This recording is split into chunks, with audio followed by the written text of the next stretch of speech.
지난 연말 시장을 뜨겁게 달궜던 금리 인하 기대감이 꺾이자 연초 증시가 출렁이고 있습니다.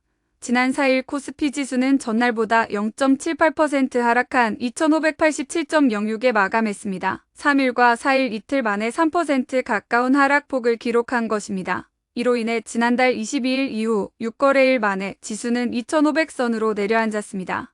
특히 외국인이 지난 3일 코스피 100 선물을 1조 4738억 원을 순매도했고 4일 역시 2923억 원을 팔면서 하락에 베팅했습니다.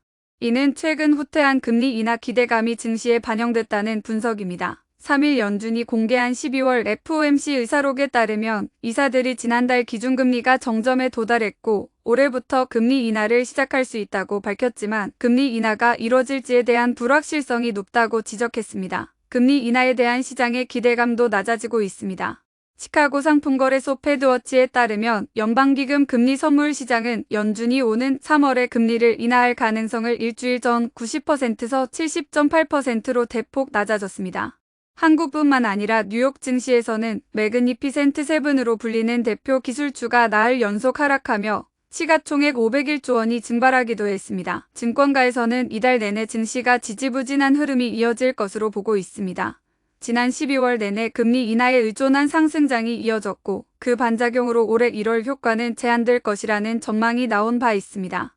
1월 효과는 막연한 낙관에 기대 연초 증시가 상승하는 현상을 뜻합니다. 한지영 키움증권 연구원은 FOMC 의사록 발표 이후 금리 인하 시점을 둘러싼 불확실성, 미국 증시 약세 등으로 인해 중립 이하의 증시 환경이 조성될 전망이라며 최근 미국 업종과 국내 업종 간의 동조화가 진행되고 있다는 점을 감안시 미국 성장주 약세로 인해 국내 성장주들도 투자 심리가 약화될 것이라고 말했습니다.